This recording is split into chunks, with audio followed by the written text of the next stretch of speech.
In this video, we're going to show how to buy XRP in the Binance app. It's a straightforward process, but you'll need a Binance account to start. If you haven't signed up for Binance yet, make sure to use our link found in the video description. By doing so, you'll be eligible to receive trading fee rebates worth up to $100 USD. Once you've registered and verified your account, you are ready. At the home screen, choose Convert.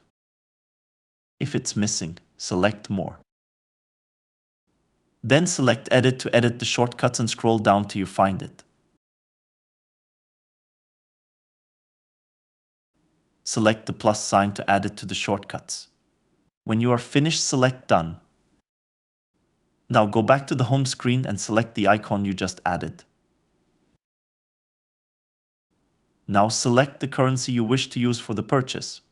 Then add the currency you want to buy. In our case, we are looking to buy XRP. There are two ways to buy it. You can either choose the current market value, or you can set the specific price at which you wish to buy. Now we just need to preview the conversion to ensure everything is correct. If it looks okay, then choose to convert it.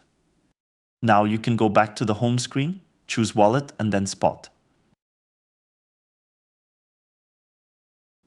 Refresh your screen by dragging your finger downwards and you will see your recent purchase. That's it. If you have any questions, please don't hesitate to leave a comment below.